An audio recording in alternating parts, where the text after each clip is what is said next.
Cumplido el receso, se reanuda la audiencia siendo la hora de las 11:05 de la mañana.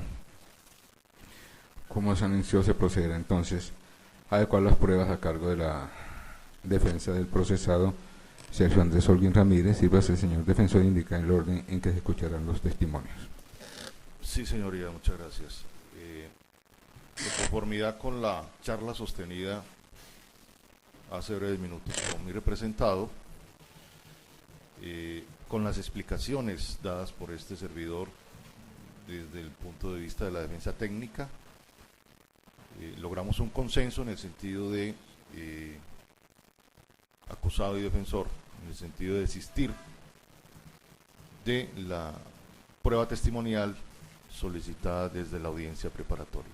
Esa es la petición que tenemos y le solicitamos muy comedidamente, señoría, entonces de paso a los alegatos de conclusión para finiquitar esta actuación de juicio oral. Muchas gracias. ¿Se refiere a la prueba en conjunto entonces? Testimonio de... Sí, a la prueba testimonial que estaba solicitada y decretada por su despacho.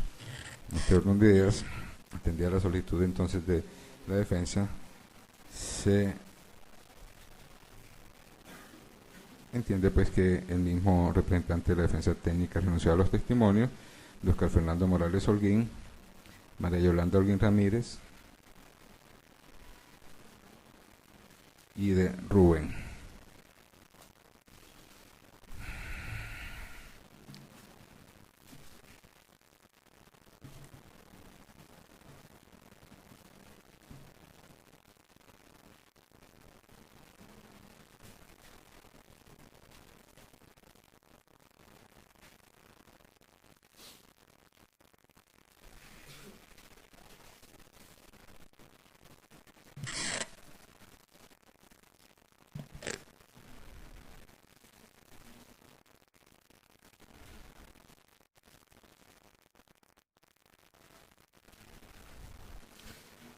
Así las cosas, entonces se procede de conformidad con el artículo 443 a escuchar las alegaciones de los sujetos procesales. En primer lugar, obviamente,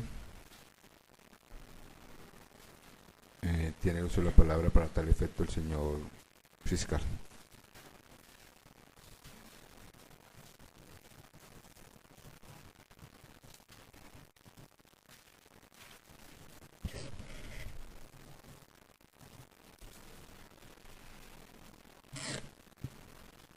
Hemos concurrido, señor juez, a una audiencia de juicio oral a partir de la convocatoria que se hiciera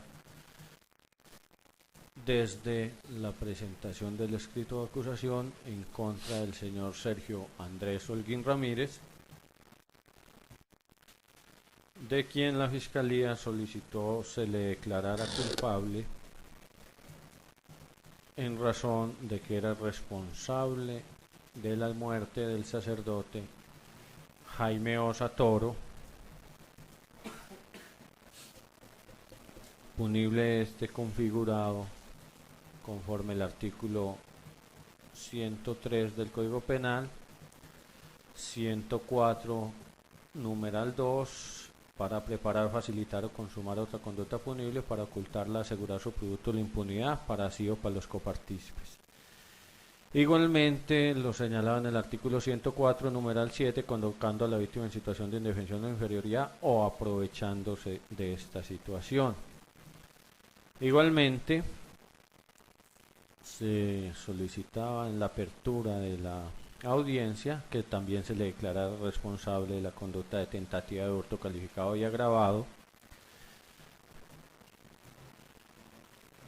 tal como está definida en los artículos 239, 240, numeral segundo, colocando a la víctima en condiciones de indefensión o inferioridad mediante penetración o permanencia arbitraria, engañosa o clandestina en lugar habitado de dependencias inmediatas, y agravado por dos o más personas que se hubieran reunido o acordado para cometer el hurto, esto conforme el artículo 240 modificado por el 51 de la ley 1142. Al efecto, fue objeto de estipulación por parte de la Fiscalía y la Defensa la diligencia de inspección a cadáver Queda cuenta que efectivamente el sacerdote Jaime Osa Toro falleció el pasado 13 de agosto del presente año.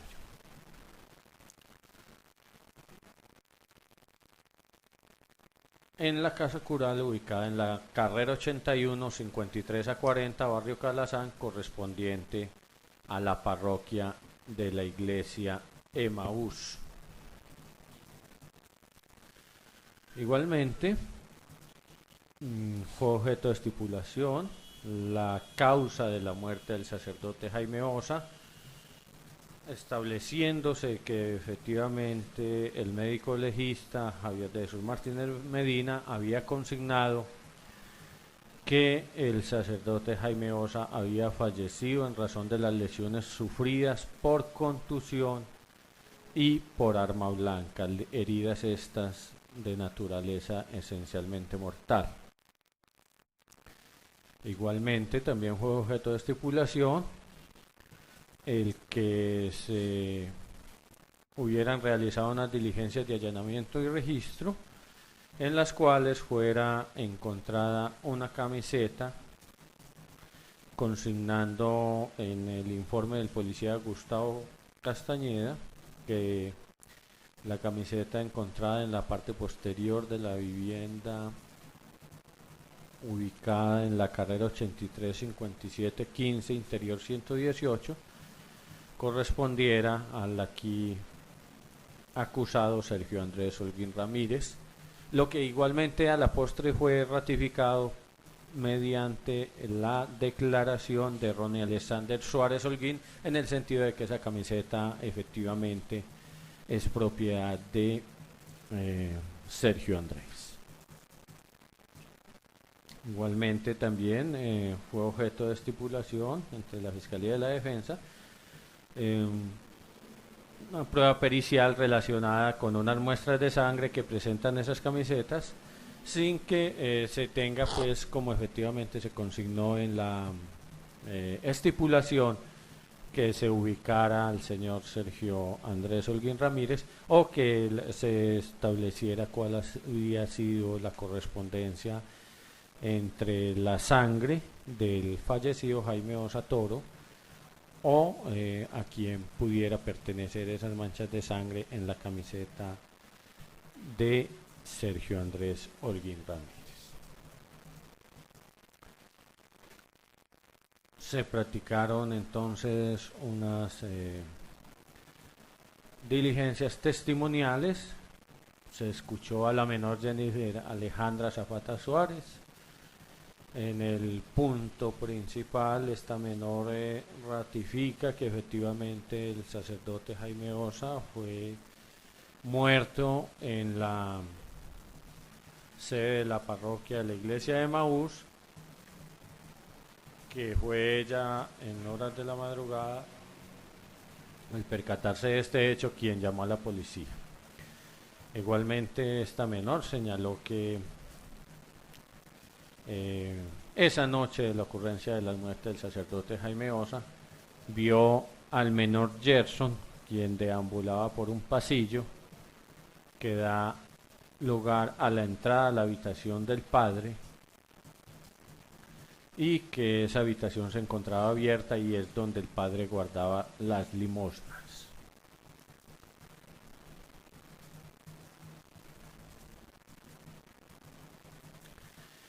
Esta menor igualmente nos refirió que la puerta de acceso al sitio en el cual ellos estaban pernotando esa noche la habían cerrado. Señala ella que cuando entraron cerraron con candado, apagaron todas las luces, cerraron todas las puertas, y que nos explica por qué pasó con Jason, que se encontraba en el interior del inmueble.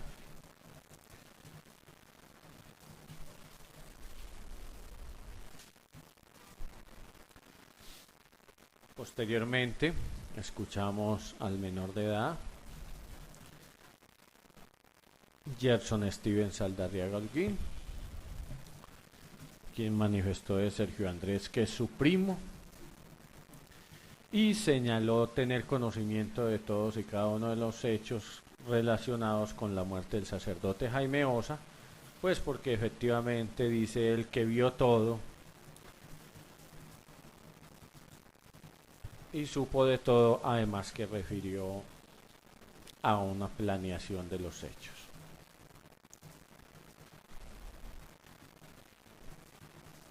Específicamente, Gerson manifiesta que no se dio cuenta cómo fue que Oscar le ocasionó la muerte al sacerdote Jaime Osa.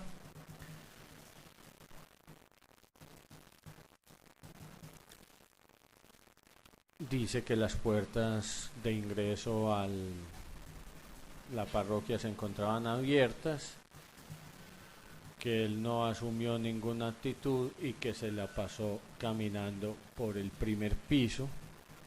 Esto pues en una actitud desconsiderada del declarante al negar o al mantenerse al margen de las condiciones reales de su participación en la comisión de esos hechos y cómo se habían desarrollado el mismo.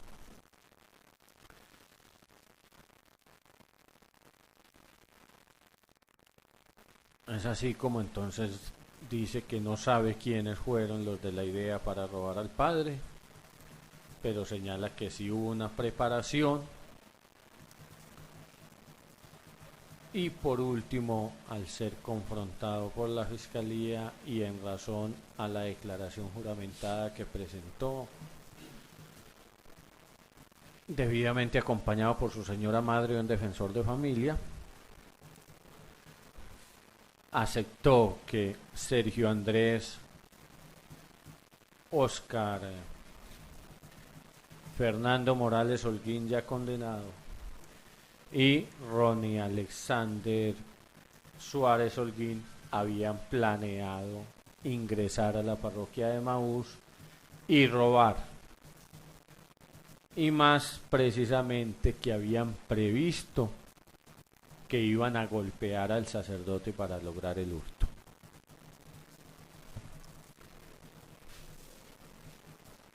Señaló igualmente Gerson que él se encuentra condenado por estos hechos y que no recibe beneficio de rebaja de pena. Esto frente a las interrogantes que le realizara la defensa. Y por último pues termina excluyendo a Sergio Andrés. Dice que no lo tuvieron en cuenta, que porque no sabe dónde estaba para el día en que se presentó el atentado contra el patrimonio económico de la parroquia de Emaús, del padre Jaime Osa, y el deceso del padre Jaime Osa. Ronnie Alexander Suárez Holguín igualmente, compadeciéndose con la actitud de su primo Gerson, en principio se manifiesta ajeno a los hechos y ante una pregunta sencilla del por qué están sus primos privados de la libertad dice no conocer los hechos, tratando de ignorar la realidad evidente para todos. Dice Rone que tuvo conocimiento que efectivamente Gerson y Oscar iban a la iglesia a robar. Él les dice que le dijo que eran bobadas.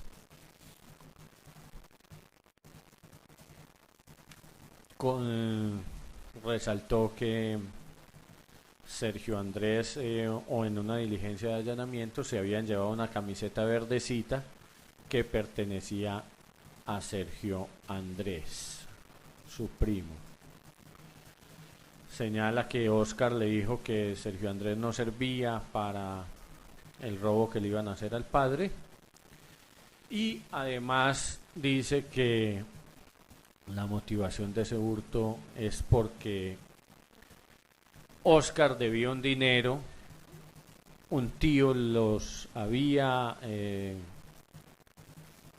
fiado para la adquisición de unos electrodomésticos y que como el tío estaba reportado en Procrédito debían solucionar este hecho. A más de que Oscar debía también un dinero por un arrendamiento, señalando específicamente que Oscar y Sergio Andrés vivían juntos.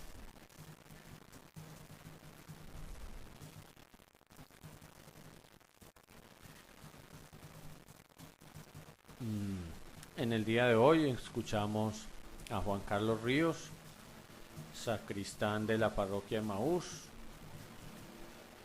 quien nos señala pues que en dicha parroquia efectivamente, en razón de los oficios religiosos, se reciben ofrendas los días, ofrendas dominicales y diezmos por parte de las personas que profesan en la religión católica en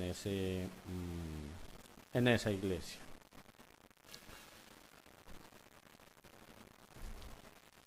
Fue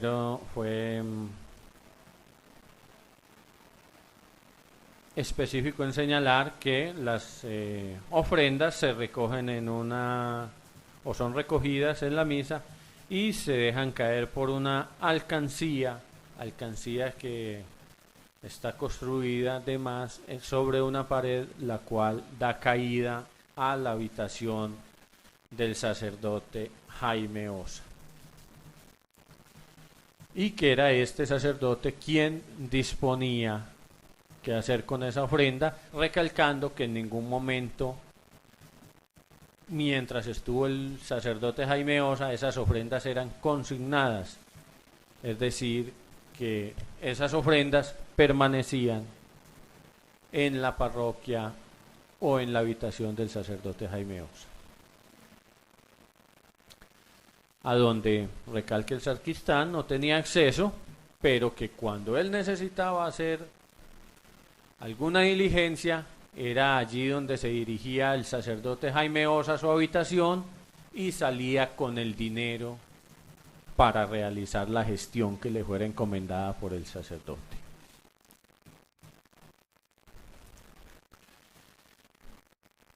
De Sergio Andrés Suárez Holguín, el sacristán dijo que vivió en el sótano de la parroquia, no sabe por qué se fue a vivir allá y no le conoció pues que cometiera conductas delictivas durante esa época. Nos describió el ingreso a la parroquia de Emaús señalando que hay 3 rejas, que la de la mitad la abren cuando hay muchas personas, que el templo tiene 4 entradas y una interna hacia la casa cural y que cada reja tiene candado y chapas. Las llaves las manejaba el padre, la empleada doméstica y él como sacristán, y que estas rejas siempre se cierran cuando terminan los oficios litúrgicos.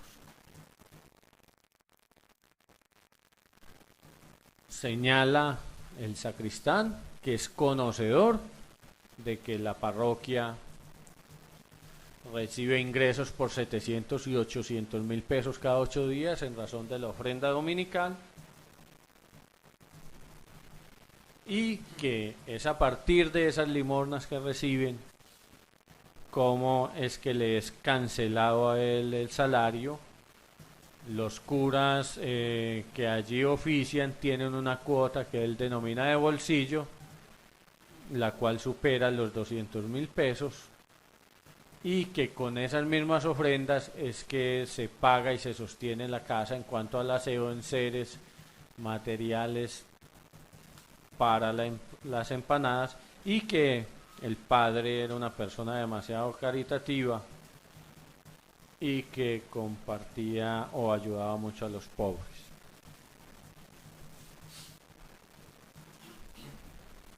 Y que siempre el dinero lo sacaba de su habitación.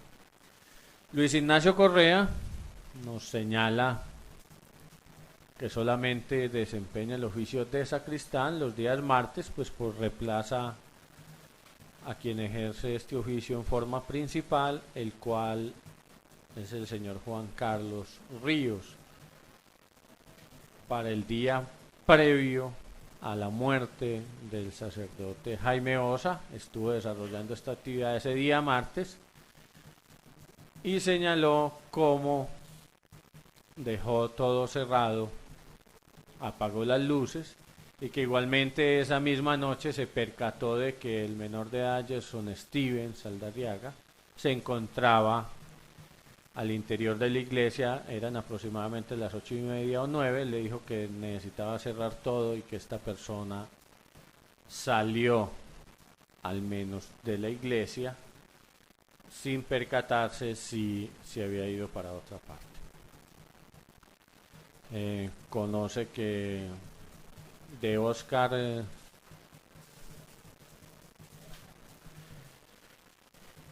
Fernando Morales, que no era muy asiduo en frecuentar la parroquia, igualmente que Sergio a veces arrimaba que el padre le colaborara en algo, y señala además que los días martes se recogían limosnas a las 4 de la tarde, los cuales él veía cuando no existía el sistema de caída de las limosnas hacia la habitación del padre, que se recaudaban entre 20 y 25 mil pesos.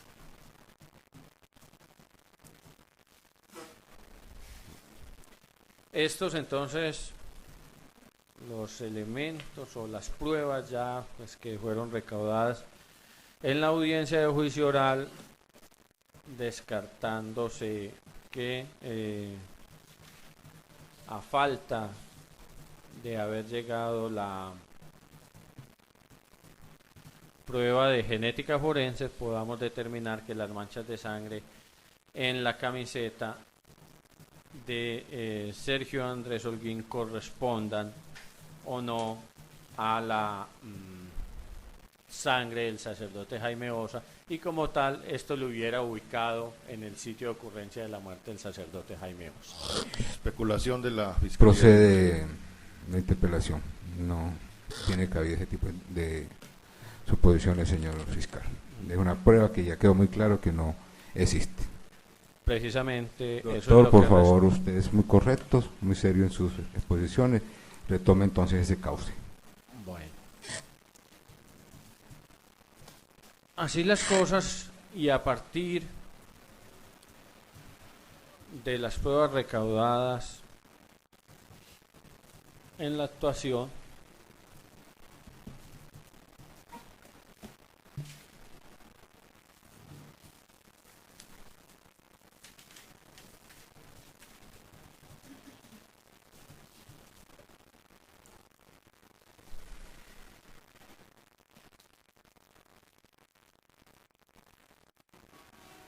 es que presenta la Fiscalía entonces los siguientes argumentos.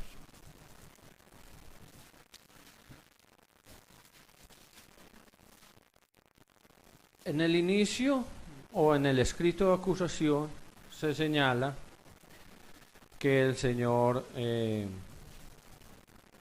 Sergio Andrés Holguín Ramírez es coautor del homicidio agravado del sacerdote Jaime Osa, y que en idéntica circunstancia igualmente lo es de la conducta tentatoria contra el patrimonio económico en la modalidad de tentativa.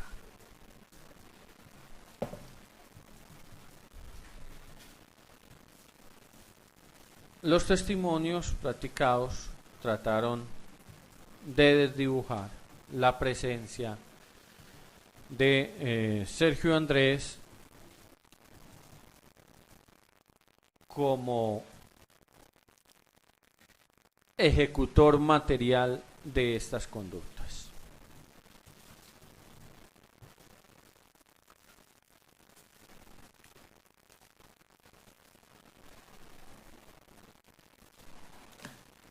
Pero sí nos hicieron referencia a que hubo una planeación de estos hechos.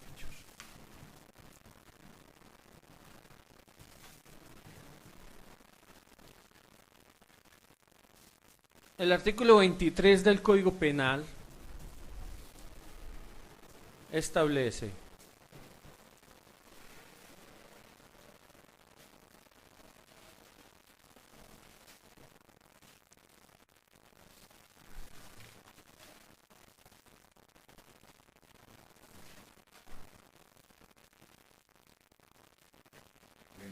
el 29, por favor.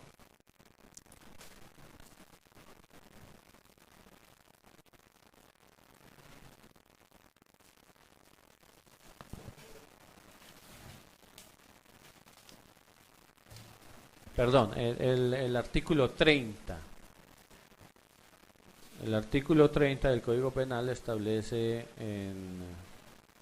son partícipes el determinador y el cómplice. Y señala en el artículo, quien determine a otro a realizar la conducta antijurídica incurrirá en la pena prevista para la infracción. Esto en referencia al artículo 29 que señala quién es autor, quien realiza la conducta punible por sí mismo o utilizando a otro como instrumento. Entonces, aquí podemos apreciar que lo que estableció la investigación fue una determinación. Una determinación por parte de Sergio Andrés Holguín Ramírez para la comisión de un atentado patrimonial contra el sacerdote Jaime Osa Toro. Sergio Andrés ya había residido en la parroquia, sabía qué ocurría en la parroquia, había residido allá algo más de un mes, sabía de la benevolencia del sacerdote Jaime Osa Toro y era conocedor igualmente de los problemas económicos de Oscar Fernando, su hermano. Pues porque, como aquí nos lo manifestó Ronnie Alexander, había residido con él, sabía de las deudas que tenía por los electrodomésticos que había adquirido, del reporte que tenía en Procrédito su tío y además la deuda que tenían por concepto de unos arrendamientos. Eso nos lo explicó Ronnie Alexander en su declaración juramentada. Igualmente, Gerson también manifestó que Sergio Andrés había residido en la parroquia, como igualmente también lo refirió uno de los sacristanes. Y también nos lo manifestó Gerson, que en esa planeación habían estado Oscar y había estado Sergio Andrés.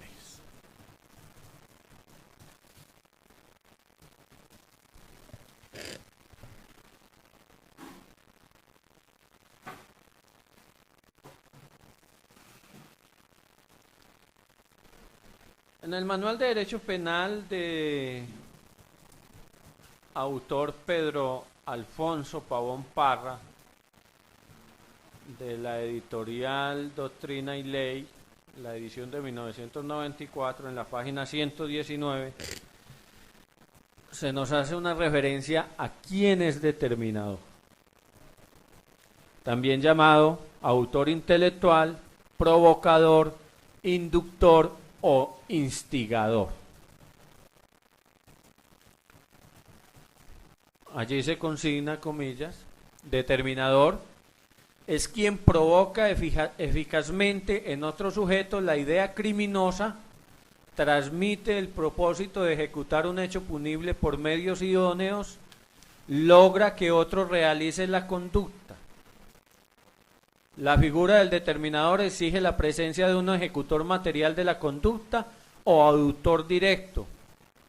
Los dos sujetos refunden en un mismo precepto con idéntica punibilidad. Gerson ya está condenado, porque él mismo lo manifestó aquí, por la muerte del sacerdote Jaime Osa Toro como autor material. Igualmente, Oscar se encuentra condenado como autor material de la muerte del sacerdote Jaime Osa. Y el texto que vincula a estos dos ejecutores materiales con el señor Sergio Andrés, precisamente es ese, el de la instigación y de la determinación. Porque reitero, el que conocía del movimiento de la parroquia, había vivido allá con el sacerdote Jaime Osa, sabía de las necesidades que tenía su hermano Oscar cómo podían solucionar las mismas, sembró esa idea criminal de atentar contra el patrimonio del sacerdote Jaime Osa, y más aún previendo que tenían que golpear al sacerdote Jaime Osa para asegurar el producto de esa impunidad en el evento que él se diera cuenta del atentado que fuera víctima, como efectivamente ocurrió, porque el sacerdote Jaime Osa falleció por los golpes que le fueron propinados, tal como lo describe el informe pericial de necropsia. Las lesiones por contusión, además de las lesiones por arma blanca, circunstancia prevista desde la planeación por quienes son los partícipes en la comisión de esta conducta que hoy nos convoca.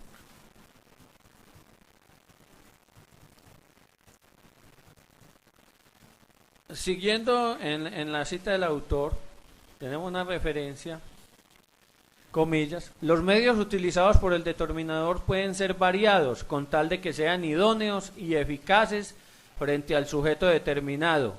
Así se pueden utilizar la instigación, el mandato, el consejo, la coacción, la orden, el convenio, la promesa de dinero o recompensa, explotación de sentimientos políticos y religiosos.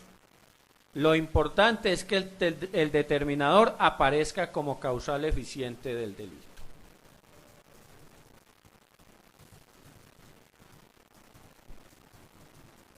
Para que surja la figura del determinador es necesario que el ejecutor material se le pueda imputar el hecho, por lo menos a título de tentativa. La determinación requiere la formación en el determinado de la idea y resolución sobre quien ya tiene el propósito delictivo.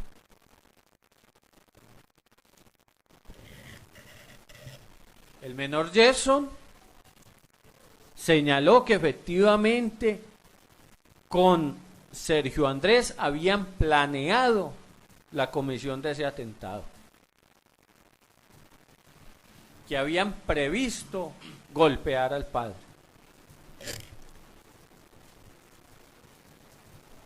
Es decir, habían convenido la comisión de esa actividad delictiva.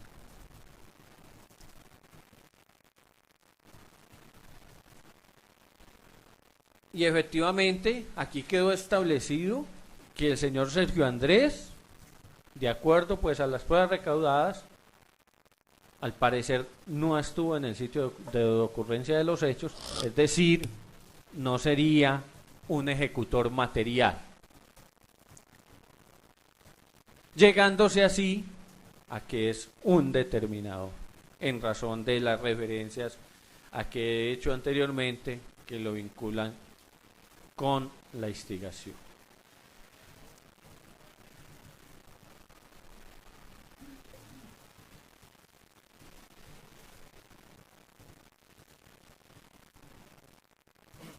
En el Código Penal, la Editora Jurídica de Colombia del año 1995, en el tomo 1, en la página 93, se consigna: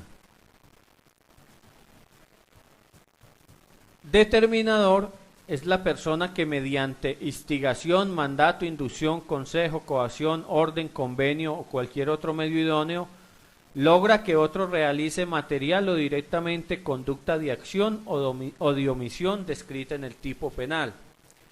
Allí se hace referencia a un auto de diciembre 1 de 1983 de la Corte Suprema de Justicia, y más adelante se desarrolla en lo siguiente.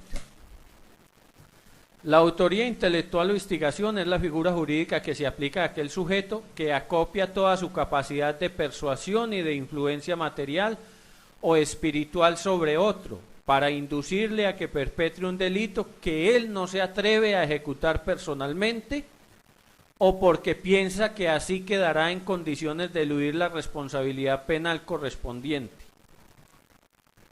Aquí también nos lo manifestó Ronnie Alexander, que se lo dijo Oscar, que Sergio Andrés no servía para eso.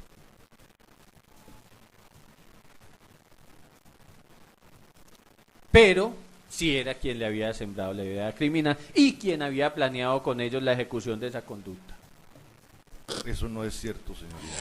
El testigo no dijo que Sergio Andrés hubiera sembrado esa idea criminal. Estamos de acuerdo. Está especulando. Vale la señor fiscal. interpelación, señor Está fiscal, por especulando. favor. No hagamos esas suposiciones o alegatos de conclusión. Vamos a lo que realmente se escuchó aquí a los testigos. Señor juez, de todas maneras, esta es una intervención que hace referencia a unos hechos circunstanciados a partir de las manifestaciones de los testigos. Sí, doctor, pero no especulemos. Siguiendo con la cita que estoy manifestando, ha de saberse que la determinación o instigación del autor intelectual ha de incidir eficazmente sobre la abolición del autor material del delito de que se trate para que la forma de la autoría material pueda configurarse. Está claro que la actividad de cualquier naturaleza que el instigador despliega sobre el ejecutor del reato es directa y siendo esto así, aquel es verdadero autor y no cómplice. La determinación puede llevarse a efecto por los medios que a continuación se mencionan: la orden como una manifestación imperativa de la voluntad, el mandato como un acuerdo previo de dos voluntades, la coacción como una violencia físico-moral y el consejo como toda sugerencia, recomendación o consideración que el autor intelectual le hace al autor material con el fin de persuadirle que consuma el reato.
Permítame un momento, señor juez, estoy verificando un artículo.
Respecto de la acusación por la muerte del sacerdote Jaime Osa, el señor Sergio Andrés era conocedor de la circunstancia de que habría que golpear al padre en el evento de que éste se diera cuenta del atentado. Es decir, que en su actividad como instigador había previsto y se había representado la posibilidad de ese resultado.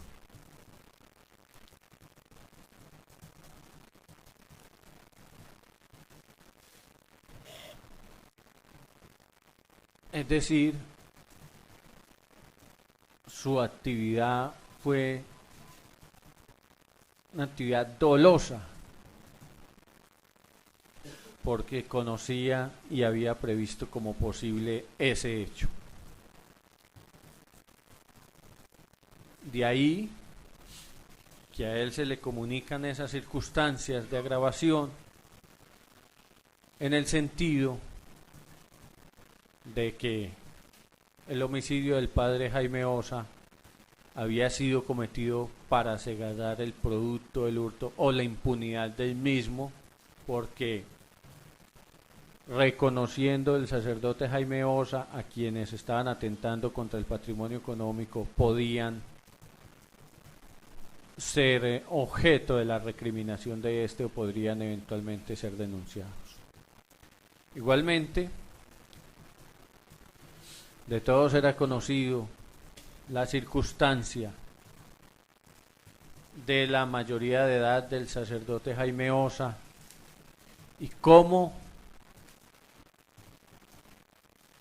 entre dos personas, si nos atenemos al desarrollo del juicio, fue que se logró ocasionarle la muerte a partir de la mayoría numérica y de las condiciones físicas del sacerdote Jaime Osa, para en esa situación de indefensión lograr su cometido y encontrándose este solo en ese momento en el segundo piso de la parroquia de la iglesia de Emaús.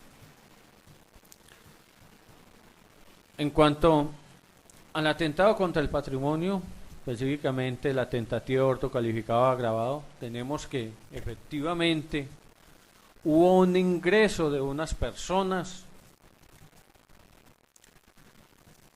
a la parroquia de Emaús,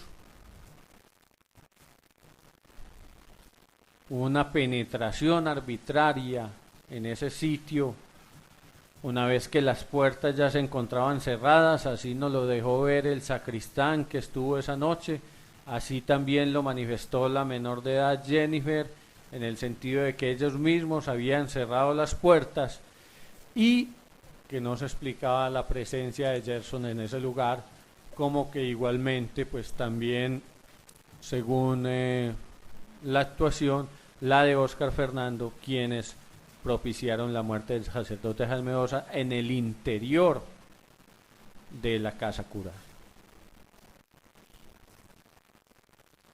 Igualmente, respecto a la circunstancia agravante de que el hecho fue cometido por dos o más personas que se hubieran reunido o acordado para cometer el hurto, aquí fueron o señalaron Ronnie Alexander y Gerson que efectivamente hubo esa planeación y acordaron cometer ese hurto.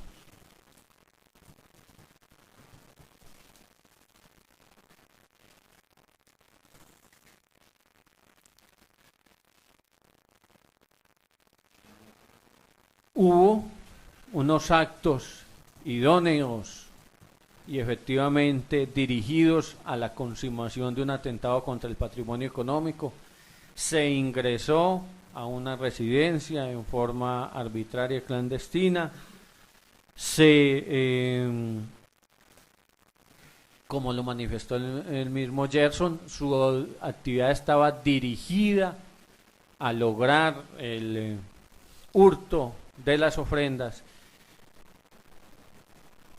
pero en razón de la circunstancia de la muerte del sacerdote Jaime Osa, no se llevó a término esta tentativa, este atentado contra el patrimonio. ¿Razón de qué, perdón? En razón de la muerte del sacerdote Jaime Osa. Y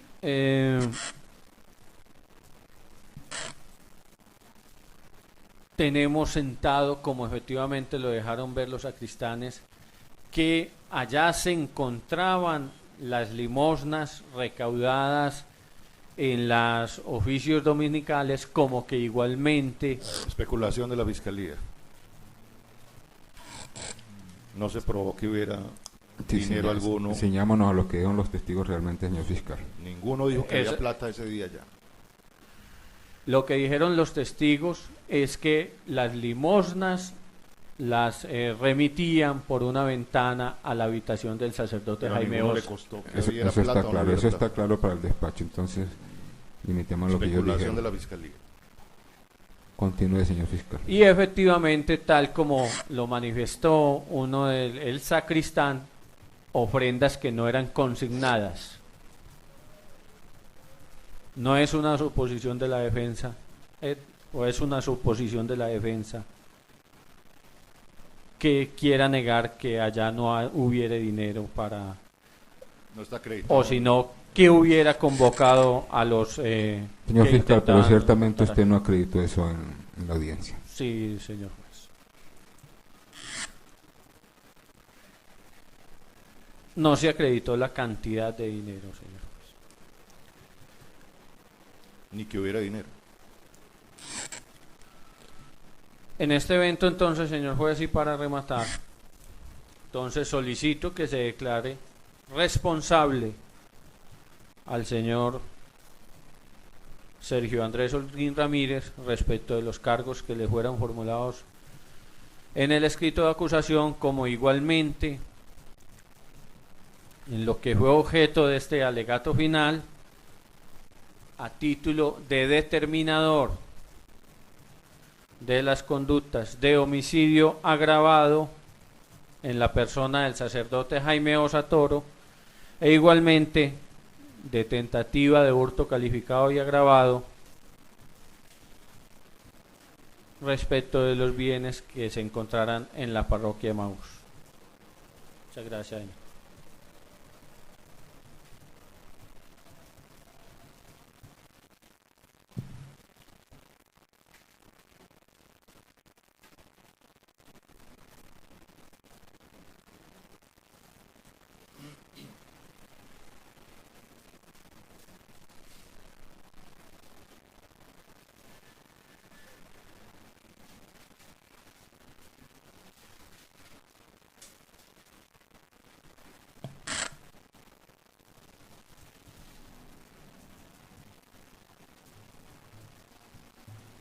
De conformidad con el artículo 443, inciso segundo, señora representante de la víctima, tiene usted la oportunidad para hacer uso de la palabra.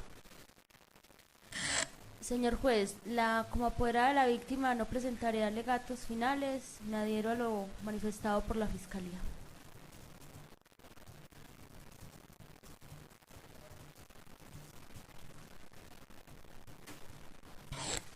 Yo, Ministerio Público, en este caso, puede usted hacer uso de la palabra para presentar alegaciones finales si a bien lo tiene. Sí, señoría, muchas gracias.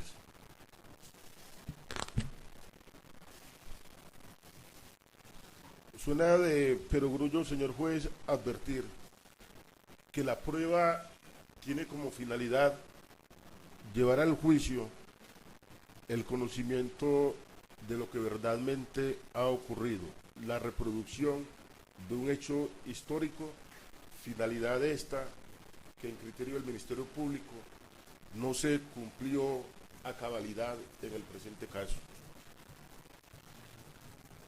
Aquí no se demostró en verdad cómo ocurrieron los hechos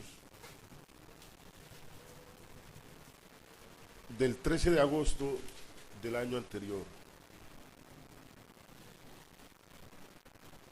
Y si eso no ocurrió, entonces no se demostró, más allá de toda duda razonable, la responsabilidad del procesado.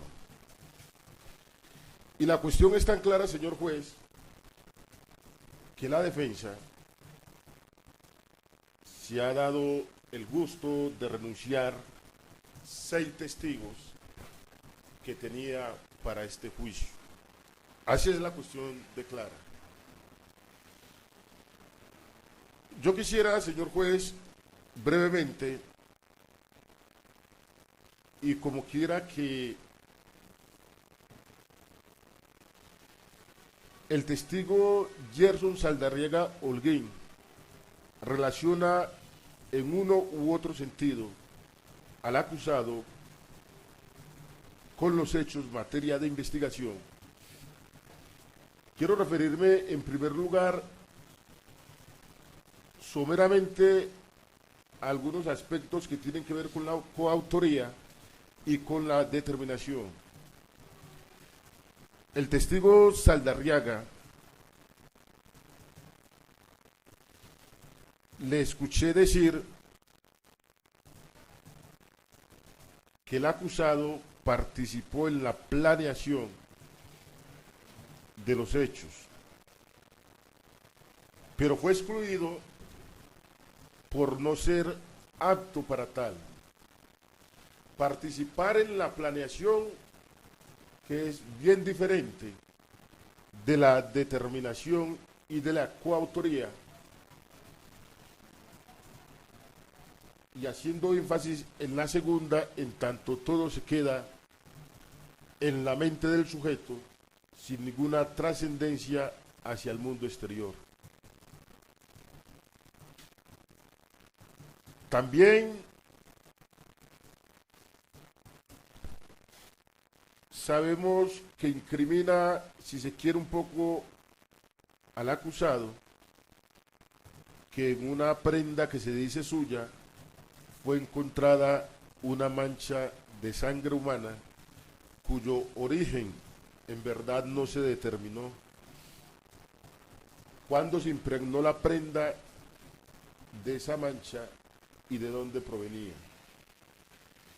Y me llama la atención porque no sé si escuché mal, el testigo Saldarriaga Holguín refiere que cuando iba con Oscar para el estadio decidieron ingresar a la casa cural.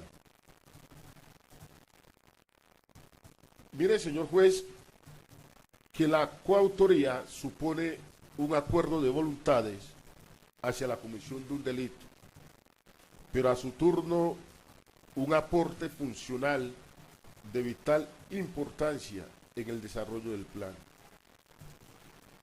Según las manifestaciones de este testigo, ellos actuaron, si existió un plan previamente, la ejecución estuvo por fuera de ese plan, como que la resolución criminal fue casi simultánea cuando se dirigían para el estadio.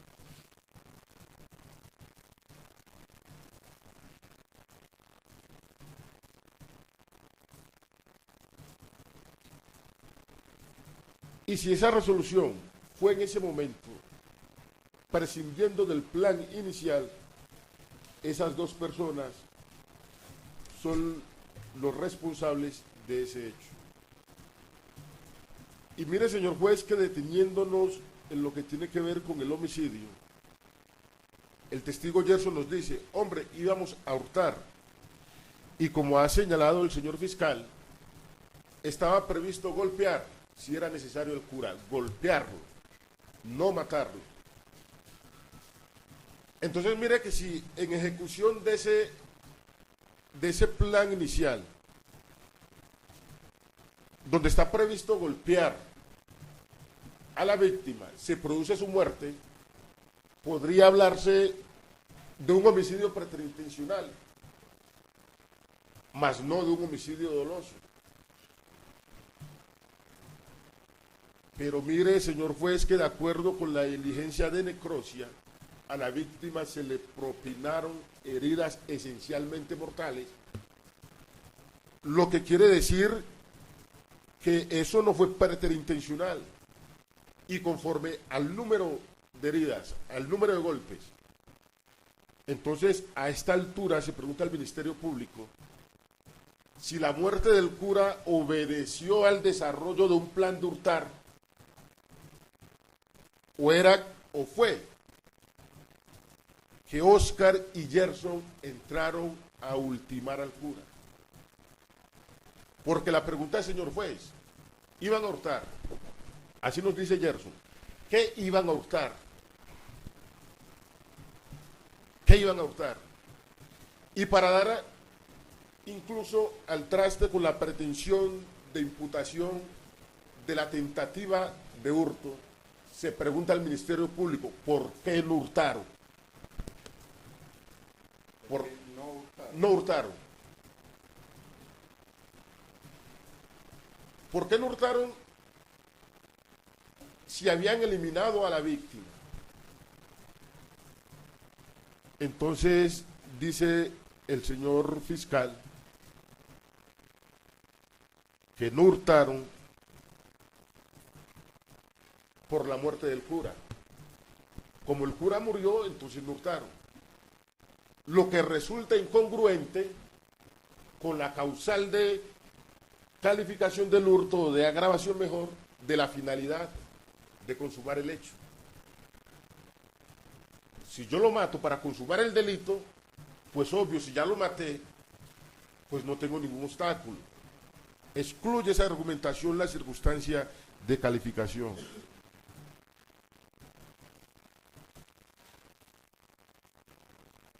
En el juicio, como he dicho, no existió una reproducción cabal de los hechos. ¿Cómo se planeó? ¿Qué se planeó? ¿Quiénes intervinieron en la muerte del cura? ¿Cuál fue el aporte individual? Como he dicho, ¿qué iban a hurtar? ¿Por qué no hurtaron? ¿Cuál fue la intervención conforme a ese plan? Son preguntas llamadas a responder en el interrogatorio directo, pero que en el presente caso brilla por su ausencia.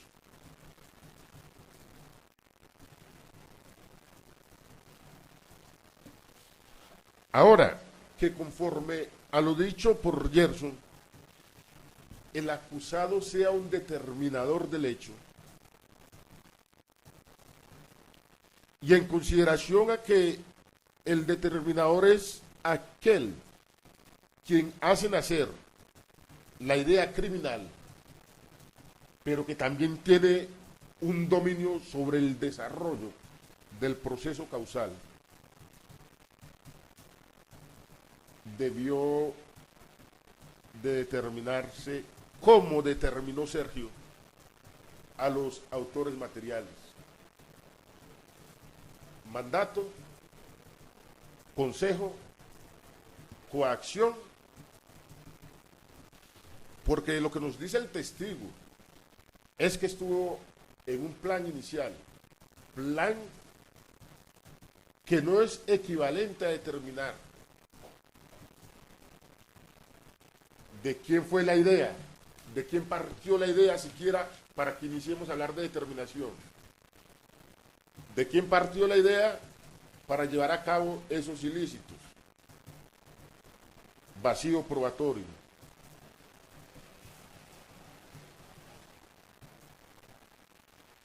He dicho que planear, acordar, no es determinar. A todo lo que se suma, señor juez, que aceptando que una prenda del acusado estaba impregnada de sangre humana. Como he dicho, no se determinó el origen de aquellas manchas, menos que el procesado la portara para el día de la muerte del cura y que se hubiera impregnado en la escena criminal. Todo es duda, señor juez. Cuando el operador jurídico no puede reproducir, como ocurre en el presente caso, los hechos con fundamento en la prueba legalmente recaudada y con la ventaja que nos brinda la inmediación, se impone forzosamente, señor juez, el proferimiento de una sentencia absolutoria que, con el mayor respeto, depreca esta agencia del Ministerio Público de su despacho. Esas son las breves consideraciones que fundamentan mi petición, señor juez. Muchas gracias.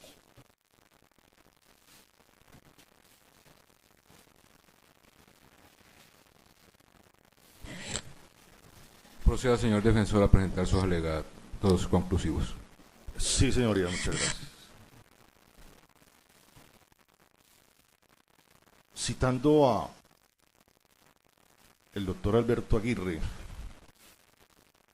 en su columna La Lengua de la revista Cromos de noviembre 1 de 2008, para mí uno de los mejores columnistas, más críticos y analíticos que ha tenido este país,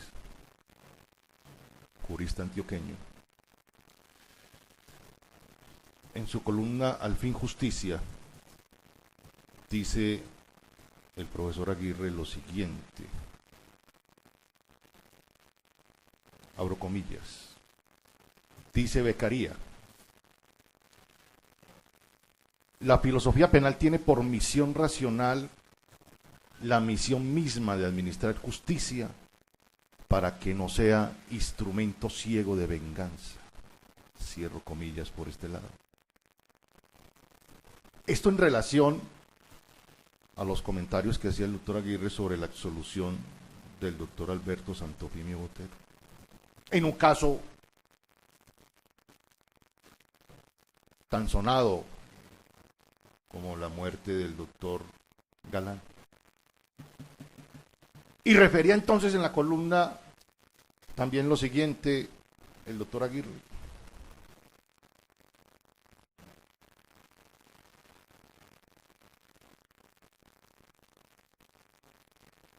comillas, era la justicia del rencor, haciendo alusión a la condena que hacen los medios periodísticos en Colombia.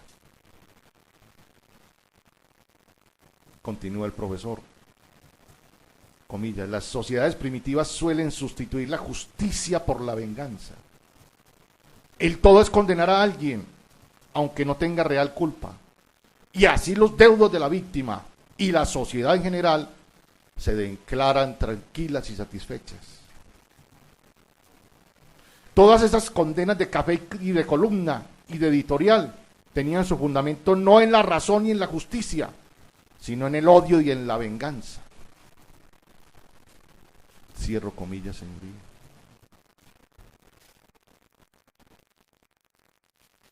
La ley del chivo expiatorio, concluye el doctor Aguirre en ese acápite de su columna. Y eso es lo que queremos, ni más ni menos, revivir en este juicio, señoría, de parte de la Fiscalía y de la señora representante de las víctimas. Una justicia tribal. La venganza antes que la justicia. El condenar a alguien aunque no tenga real culpa. Necesitamos otro condenado, no otro culpable, señoría, dice la Fiscalía y dice la señora de las víctimas.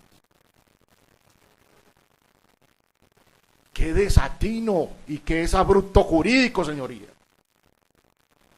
Qué injusticia.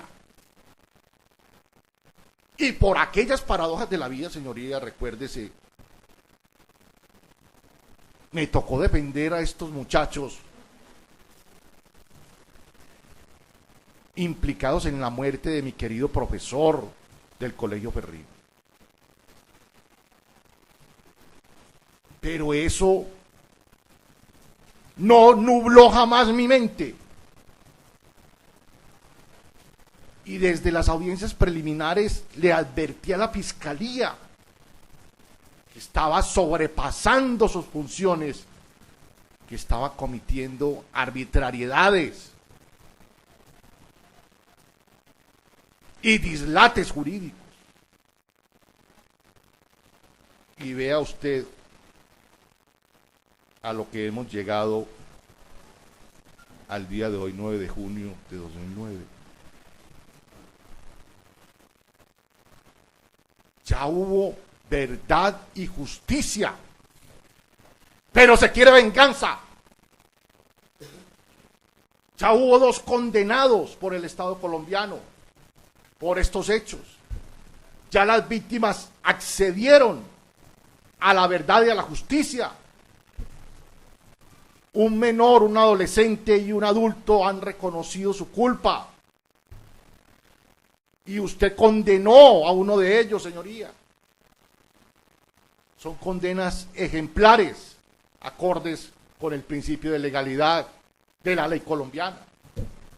¿Qué más queremos entonces, señoría? Otro chivo expiatorio. Este joven va a ajustar 11 meses detenido injustamente por el Estado colombiano. Y la Fiscalía peligrosamente sigue pidiendo medidas de aseguramiento sin fundamento alguno. Desafortunadamente, a veces concedidas por algunos señores jueces de garantía.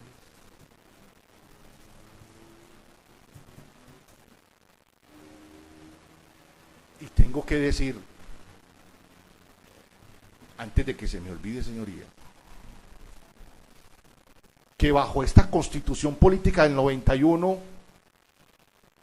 los señores funcionarios judiciales tienen que responder pecuniariamente, patrimonialmente, por los abusos cometidos como funcionarios judiciales.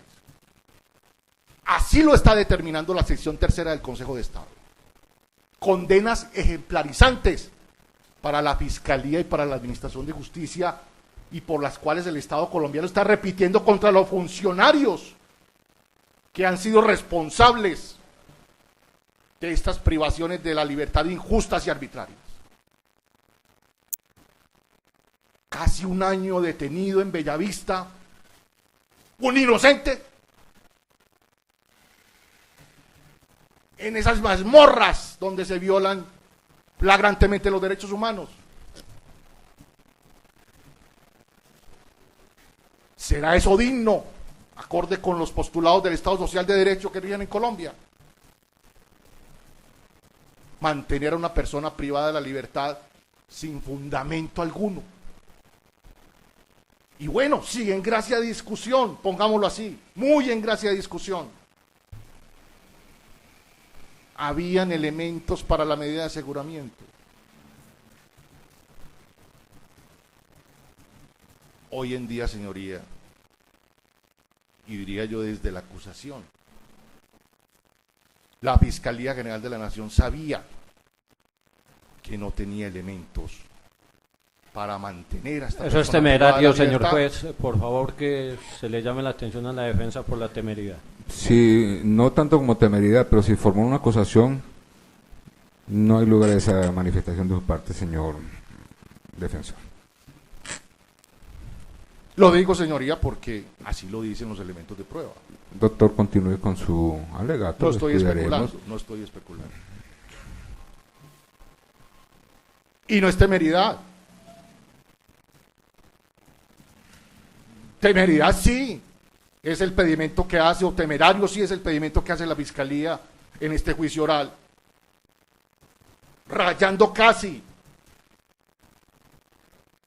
fuera de la especulación, rayando casi en la irresponsabilidad. Porque es que la Fiscalía General de la Nación, Señor defensor, yo le llamo la atención, por favor, guarde el debido respeto para con los demás No sujetos estoy procesales. Sí, irrespetando señor, nada sí de está respetando y respetando cuando habla de irresponsabilidad sin tener usted un fundamento. Claro que sí lo tengo. No, señor, por favor, le llamo la atención, esa decisión la toma la judicatura al sopesar las pruebas que estemos practicando y sus alegatos. A eso Por me favor, refiero, a doctor, eso me mesura en refiero. sus Allá voy. manifestaciones y respeto para con los demás sujetos procesales. Allá voy, señoría. Hablaba de que los funcionarios judiciales son responsables ante el Estado colombiano. Ya advirtió esa amenaza, Señoría. señor defensor. No, no, por eso estoy. Señor déjeme juez, desarrollar entonces mi Ya la advirtió argumentación. de que el Consejo no hace ni más ni menos que con esa manifestación que amenazar, y obviamente usted estará en todo su derecho sin tener esos elementos, pero no los anticipe sin tomarse una decisión, por favor, doctor, y si tiene esas pruebas, pues entonces acuda a la instancia a acusar al funcionario que usted estime que haya incurrido en tales desmanes. Señoría, entonces puedo Por favor, desarrollar continúe. mi argumentación. ¿O Sí, no? pero no es la forma que lo está haciendo, Sí, tan claro. irrespetuosa. No, estoy diciendo lo que ha dicho el Consejo de Doctor, Estado. por favor, y yo le recuerdo Hace entonces parte que de mi el argumentación. Consejo de Estado se manifestó en un caso específico que no lo Es conocemos. una línea Aquí estamos en un jurisprudencial que caso tiene muy el Consejo de diferente, Estado. doctor. No, señoría. Hace relación Doctor, íntima. le recuerdo una vez más que usted es muy Entonces- conocedor entonces de no los... puedo desarrollar mi Sí, alegato. puede desarrollar, pero en la forma que le estoy solicitando. No, usted no me puede decir qué tengo Respetando- que decir, señor. No, señor, No, me da en mucho- la me da mucha pena. respetando a los funcionarios, sí, doctor. No los estoy respetando. Estoy diciendo lo que Tome ha en dicho. cuenta pues la Voy a solicitud seguir del con despacho. con mi alegación, señoría. No me puede coartar el derecho a la Yo defensa. no le estoy coartando y usted sabe que, que no es así. Entonces déjeme desarrollar mi alegato porque a la Fiscalía jamás Señas entonces a las pruebas, doctor. a lo Estoy que diciendo, señoría, estoy hablando de la administración de justicia en Colombia, de la constitución política, que no es un irrespeto para nadie. Doctor, Y entonces, no. o sea, a ver, aquí estamos juzgando el caso de su supervisado, Estamos no buscando el a la caso administración de Estoy justicia. diciendo Eso que es en este otras joven, instancias. sí, por eso. Estoy diciendo que este joven Continúe, lleva por favor. a sí. luces de Ya, la defensa. Ya lo tengo muy claro, Sí. doctor. Y quiero repetirlo, que este joven lleva casi un año privado injustamente de la libertad. Y que los funcionarios Le judiciales, recuerdo que mucho de ese tiempo ante lo ha que sido dice por solicitudes de aplazamientos por parte de la defensa. la sección Continúe. tercera del Consejo de Estado, dice, ha dicho en sus fallos, no yo, que el Estado debe responder por privaciones injustas de la libertad. Yo no lo estoy sindicando a usted de nada, señoría. Entonces, ¿por qué no me deja entonces Estoy intervenir? pidiendo el respeto para los demás. No sujetos estoy procesales. respetando a nadie. Estoy diciendo simplemente que el Estado colombiano, como lo dice la Constitución, puede repetir contra estas personas Continúe, ya responsables está de muy una privación claro, injusta doctor, de la ya libertad. Es como la cuarta vez que usted Eso lo no es alude. ningún irrespeto. Sí, ya es como la cuarta vez que lo hace. Pero Pues usted déjeme continúe. hablar, señoría.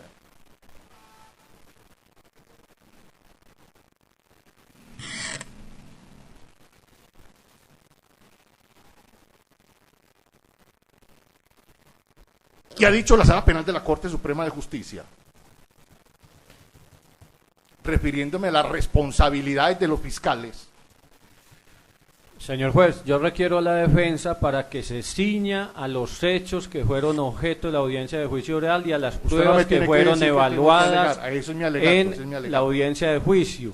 Estamos aquí debatiendo la responsabilidad del joven Sergio Andrés Holguín con relación a las pruebas que se han practicado, todos los reconvenidos para que proceda. Hace Y el parte de mis artículo, alegatos, señoría. dice el artículo, finalmente la defensa, si lo considera pertinente, expondrá sus argumentos, los cuales podrán convertidos y deben ceñirse entonces a lo debatido en la audiencia. El señor Proceda, fiscal señor. puede controvertir mis argumentaciones. Yo sé, La lo ley- sé muy bien. Eso doctor. estoy haciendo. Entonces, Bueno, déjeme continúe, intervenir, por favor. Centrémonos Yo en el sé hecho, más doctor. que nadie, sé dónde estoy parado. Le decía entonces, hace parte de mis alegaciones, señorías, que la Sala Penal de la Corte Suprema de Justicia, mediante sentencia del 23 de abril de 2008, yo también puedo hacer aquí citas, el señor fiscal hizo suficientes, en cabeza del doctor Sigifredo Espinosa Pérez, ha dicho que los fiscales adscritos a la Fiscalía General de la Nación todavía son funcionarios judiciales. Y que como tal Señor juez, bajo las directrices de la reitera Constitución la política, Fiscalía ¿no? que el Está defensor se torpedeando mi ciña alegación, a la señoría. prueba y a los hechos desarrollados en la audiencia de juicio oral. Aquí no se está juzgando a la Fiscalía, ni se está juzgando a este funcionario, ni se está juzgando al juez, sino a Sergio Está Andrés. torpedeando, señoría, por favor, solicito que lo requiera para que me... No, yo le requiero a usted, doctor, porque es que ya lleva varias manifestaciones y cierto tiempo insistiendo en la posible responsabilidad de la Fiscalía. Eso está más que Señoría, claro, ya hace se ha parte de referido mis alegaciones. insistentemente a ello, Pero no me han dejado siquiera hablar. pero es que ya está Pero, suficientemente, no, es suficientemente que claro. usted no sabe qué voy a decir, Continúe, usted pues, no sabe qué continúe, voy a decir, doctor, pero entonces no se pero quede no me coarte el derecho a la Yo defensa, no le por estoy favor. coartando, le estoy Claro, invitando claro. a que avance entonces en su entonces, avance en su ¿no se alegato, me dejan doctor. hablar o no me dejan Avance en su hablar? alegato, que Déjeme estamos hablar. en el mismo punto hace No, rato. pero Avance, no por estoy favor. en el mismo punto, ni siquiera me han dejado hablar.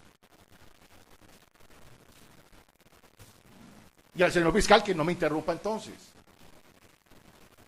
Bastante lo dejé hablar. Decía la sala penal, o decía yo, que la sala penal de la Corte ha dicho que todavía los señores fiscales son funcionarios judiciales bajo la Constitución política. Y en esa medida, entonces, dijo la sala penal, no yo, no este servidor, los señores fiscales están atados a los principios de igualdad, a los moduladores de la actividad judicial del principio 27 de la ley 906, al principio de objetividad y transparencia, entre otros, de tipicidad y legalidad estricta, y que bajo esos principios tutelares de la ley 906, la Fiscalía no tiene que pedir siempre, de manera tosuda, la condena de un procesado. En esa sentencia que le refiero, la sala penal dice, le llama la atención a la Fiscalía, en ese sentido, porque un fiscal delegado ante la Corte se ufanó de pedir una condena en el caso de dos inimputables que juzgaron en la ciudad de Bogotá, donde se determinó, se condenaron como imputables y se determinó que al fin eran inimputables. Justicia material por la que vela tanto el señor fiscal delegado. Justicia material por la que vela la Corte Suprema de Justicia y por la que deben velar los jueces de la República.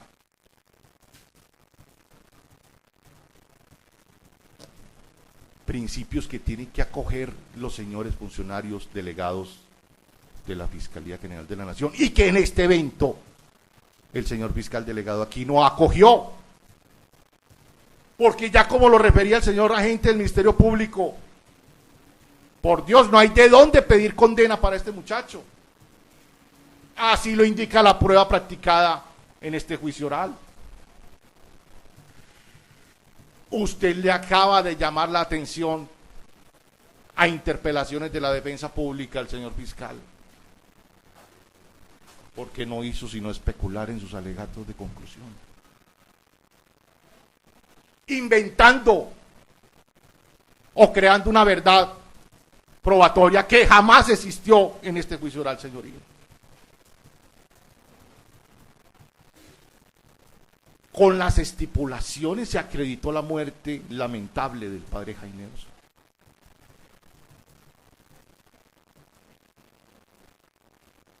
Y ya están juzgados y condenados sus autores.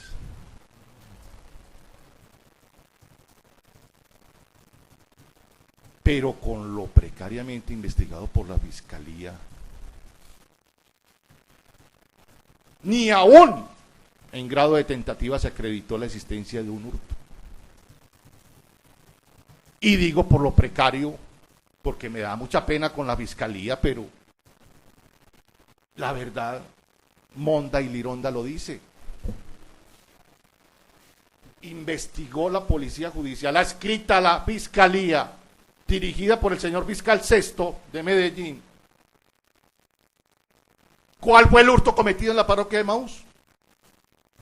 Al menos en grado de tentado. 100 pesos, 50 pesos, 500, 2 millones, 100 millones.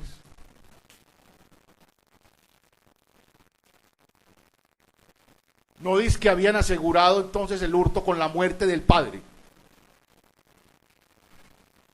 ¿Dónde está la investigación del ente fiscal que acredite que se hurtaron quienes ingresaron allí? Mucho menos la Fiscalía se preocupó por acreditar si habían libros de contabilidad, si esa noche había plata o no en las instalaciones de la parroquia Emaús, o al menos en la habitación donde el cura guardaba el dinero.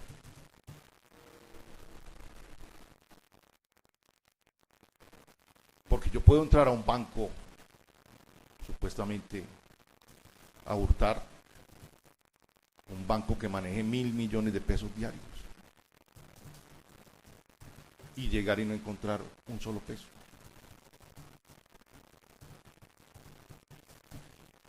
Pero repárese que lo dijeron aquí los sacristanes. A ninguno de los dos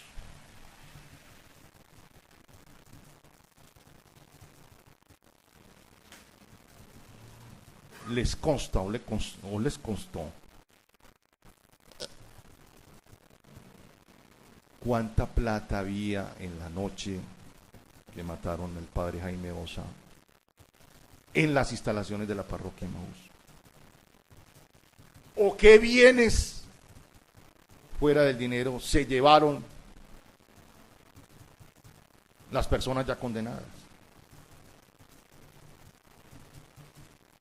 Dice el sacristán titular: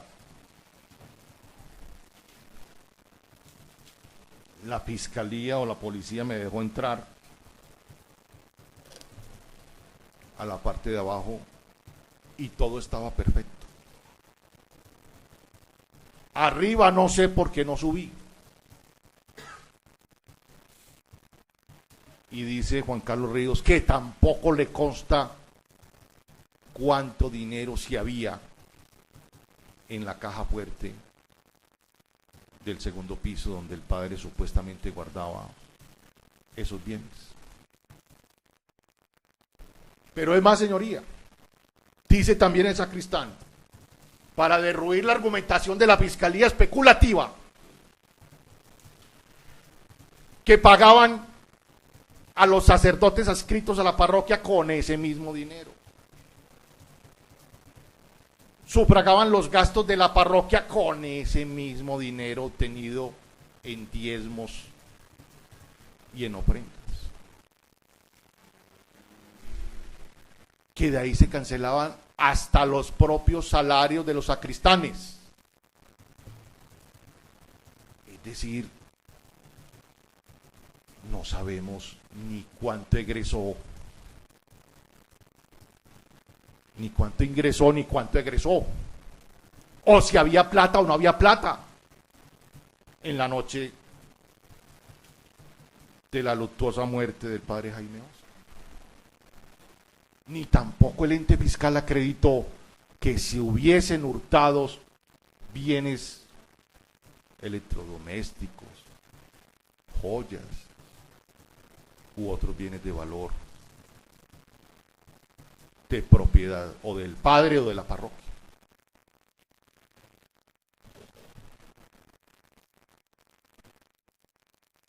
Y que yo entiendo la tentativa, hace alusión, es que por causas ajenas a los autores no se pueda llevar a cabo el hecho o la conducta punible. Tampoco la Fiscalía estableció cuáles fueron esas causas ajenas que impidieron que los jóvenes que estaban allí hurtaran lo que iban a hurtar. Que no se sabe en últimas qué fue. Porque no hurtaron nada. No está acreditado aquí en el juicio oral.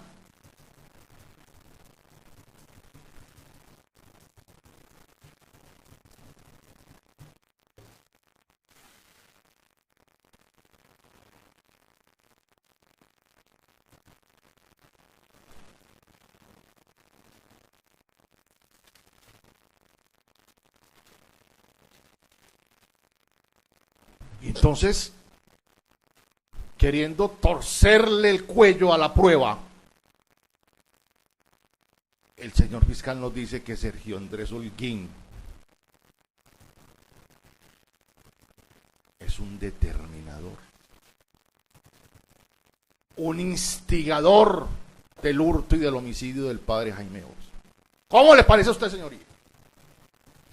Tan grave especie lanzada por la fiscalía. Y se ancla entonces el señor fiscal, tal como lo refiere el señor procurador, en que Gerson dijo que había planeado, o que habían planeado, o quienes habían intervenido en la planeación del hurto, entre ellos estaba Sergio Andrés Holguín.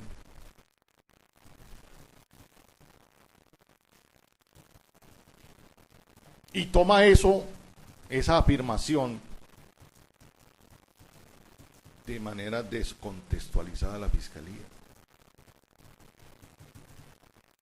Porque se le olvida al señor fiscal que a su testigo la defensa pública lo contrainterroga, y bajo ese contrainterrogatorio queda claro, evidente, bajo la propia entrevista dada ante el señor fiscal, que le sirvió para impugnar la credibilidad, entre comillas, de su propio testigo, dice Ronnie Alexander, o mejor, Gerson: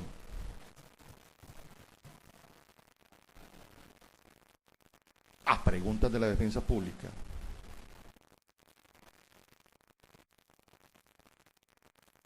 que Ronnie y Sergio Andrés se habían echado para atrás. Eso sí no lo dice el señor fiscal. Y dice el testigo estrella de la fiscalía: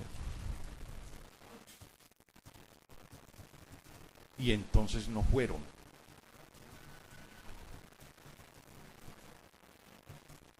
Es que yo no estaba informado de todo. En la entrevista adosada por la fiscalía. Entonces yo no sabía que ya Ronnie no iba a ir y que Andrés ya no lo tenían en cuenta para eso, dijo bajo el contrainterrogatorio. Y dijo en la entrevista: es que como eso era de todos, nadie mandaba.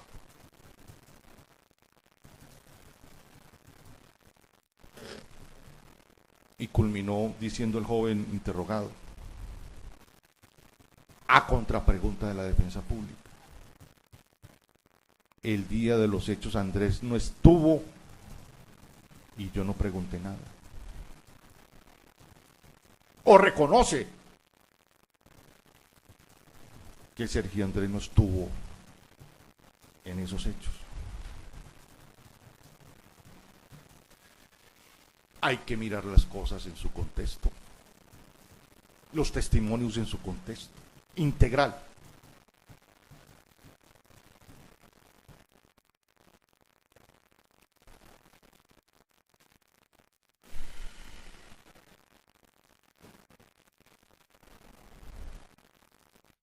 Podemos entonces afirmar, mirando de manera completa la atestación de Gerson, podemos afirmar bajo la dogmática penal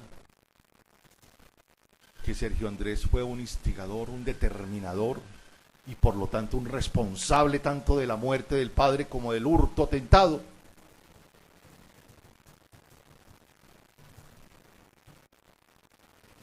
¿Dónde está entonces, señoría, el elemento material probatorio, la información legalmente obtenida, la evidencia, el testimonio, la prueba de la fiscalía, porque es que el juicio oral es la prueba, como lo dice el profesor Urbano,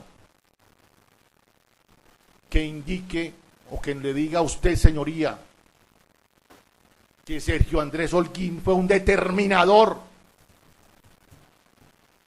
tal como lo alega de manera infundada la fiscalía.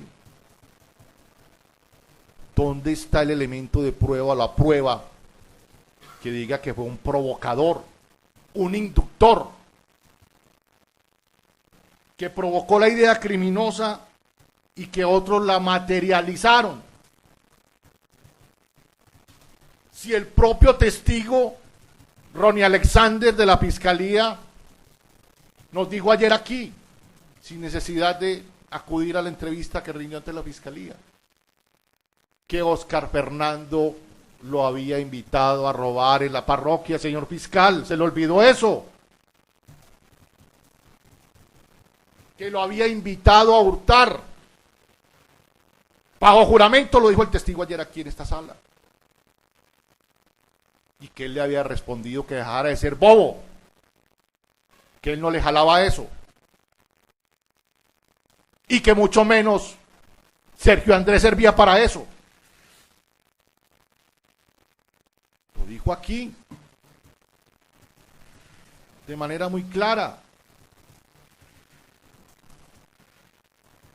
que Óscar se había ideado ese asalto a la parroquia porque estaba con afugias económicas. Se le habían llevado el DVD y hasta la nevera. Entonces el determinador, el instigador, el ideólogo de ese plan delictivo, bajo esa atestación de Ronnie Alexander Suárez, lo podemos convertir entonces de Óscar Fernando a Sergio Andrés, de manera gratuita. ¿O dónde está el otro elemento de prueba de la fiscalía que indique que este joven sí lo hizo? Que sembró esa idea criminal aún previendo la golpiza al padre. Y esas citas que hace el propio fiscal se le devuelven como un boomerang.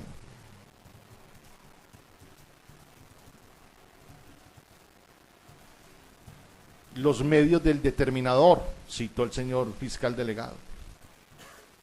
Coacción, orden, convenio. Eso es muy bonito citarlo en la doctrina, señor fiscal y señor juez.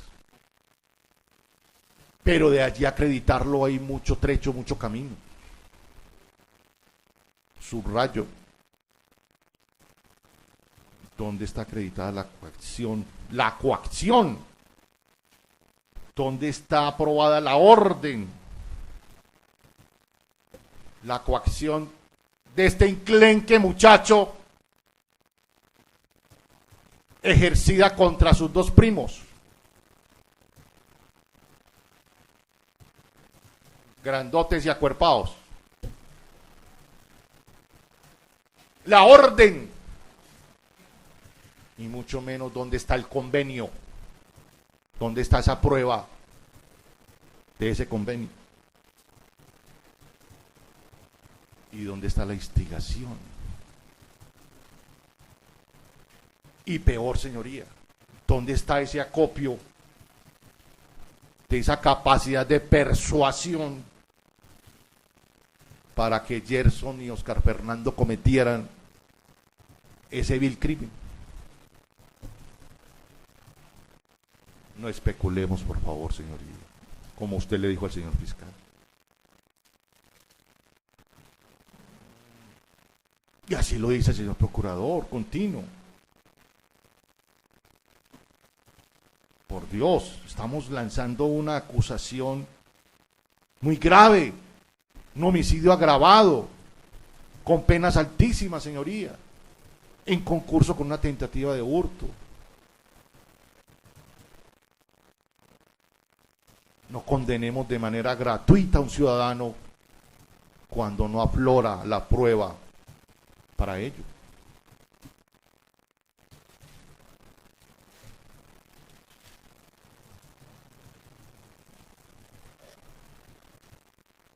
Y muy bien el señor procurador deslindó la coautoría con la determinación.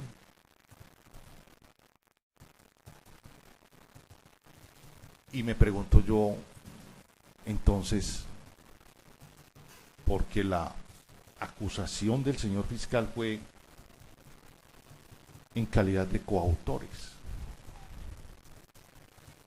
La fiscalía acreditó la participación específica de este joven, como lo manda el artículo 29 del Código Penal. ¿Cuál fue el aporte de Sergio Andrés como coautor?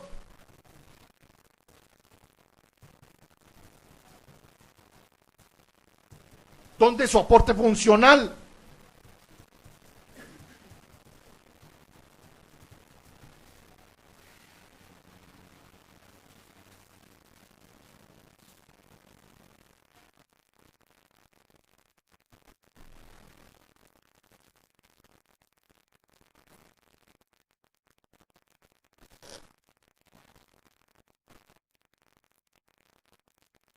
Y hubo también usted, señoría, llamarle la atención al señor fiscal en sus alegatos. Cuando pretendió capitalizar su propia incuria. Principio de derecho. Nadie puede capitalizar en su favor su propia negligencia o incuria. La Fiscalía, a través de Medicina Legal, Dirección Nacional de Medicina Legal en Bogotá, donde están los chachos, como se dice coloquialmente, señoría, de la investigación criminal de este país, los peritos más avesados del país, y respeto mucho al Instituto Nacional de Medicina Legal, no se preocupó por hacer el análisis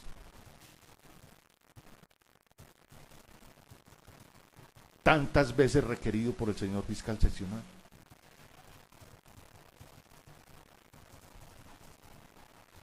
De la camiseta gris, no de la camiseta verde que dice Ronnie Alexander fue la que le encontraron a Sergio en el allanamiento. Y que yo sepa, es muy distinto una camiseta gris, que fue la que se envió a examen de parte de la Fiscalía de Bogotá, que una camiseta verde. Dos objetos muy distintos, señoría.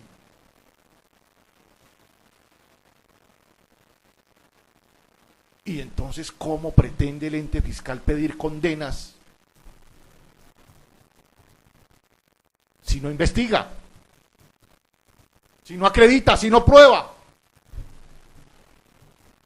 Este juicio oral le dio la posibilidad al señor fiscal de otro mes para obtener de Medicina Legal ese cotejo de ADN. Y entiendo que desde el mes de diciembre del año pasado, si mal no estoy,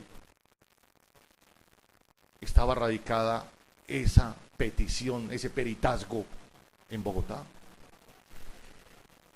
Entonces, se le está dando la razón a los críticos del sistema cuando se dice que sin policía judicial idónea y profesional y sin investigación criminalística y sin peritazgos idóneos y oportunos, la Fiscalía no puede hacer su labor. ¿Culpa de quién, señoría? Del ciudadano acusado. El ciudadano en Colombia entonces tendrá que cargar con ese fardo, con esa negligencia estatal en su contra, como lo pretende el señor fiscal. Jamás.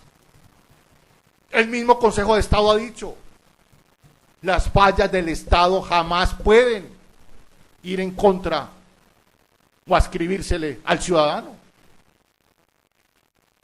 La Fiscalía aquí no probó. La carga de la prueba, lo dice el principio séptimo, está en cabeza de la Fiscalía General de la Nación. Y la prueba reina, al señor fiscal se le quedó por fuera. Si es que en realidad era prueba reina. No hubo el tal cotejo de ADN de la sangre de esa camiseta que indicara entonces o relacionara al menos como elemento material probatorio al acusado con la conducta punible enrostrada. Y ni hubo esa prueba pericial o técnica, ni mucho menos hay prueba testifical que así señale la responsabilidad de mi acudido. Ninguna.